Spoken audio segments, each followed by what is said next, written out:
Bwana asikiliza story ya mshikaji wetu anaitwa Kevi. Kevi alikuwa na mke wake wa ndoa, wameishi kwa furaha na amani kwa muda mrefu kidogo, mpaka hapo baadaye ambapo Kevi alianza kuhisi mke wake anamsaliti. Hivyo akamtegea mtego maalum kupitia simu yake, na baadaye akagundua kweli mkewe ana mchepuko, na siku hiyo alipanga kwenda kuonana kwenye hoteli moja maarufu hapa Dar es Salaam. Kwa Kevi alichofanya yeye bwana, akawafuatilia mpaka eneo la tukio. Kufika pale, wale mabwana wakafanya mambo yao.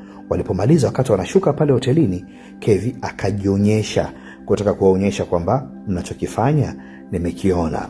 Kwenye ile purukushani bwana, yule mchepuko wa mkewe akakimbia. So Kevi akamchukua mkewe, akaingia kwenye gari, wakarudi nyumbani. Waliporudi nyumbani, Kevi wakati anaendelea kuzungumza na mkewe, kabla hajaongea chochote, akapigiwa simu haraka sana hospitali kwamba inahitajika, kuna dharura. Kevi ni daktari, kwa hiyo ikabidi aache kwanza kila kitu, amwache mkewe kwa kuamini kwamba watazungumza. Akirudi akakimbilia kwanza kwenye emergency hospitali, na bahati mbaya siku kulikuwa na daktari mwingine zaidi yake.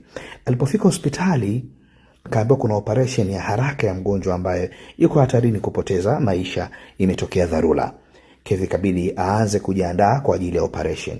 Wakati anafanya maandalizi, anakuja kugundua mgonjwa wake ametakiwa mfanyie operation ni ule mchepuko wa mkewe ambaye katoka kumfumania muda mchache uliopita.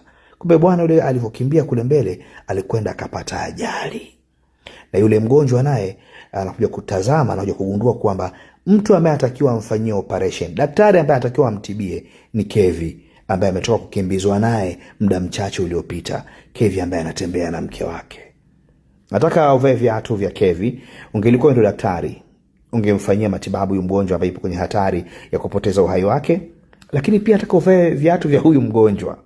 Niambie wewe ndiye mgonjwa. Je, ungekuwa tayari kufanyiwa operation na daktari ambaye umetoka kufumaniwa muda mchache uliopita na mke wake?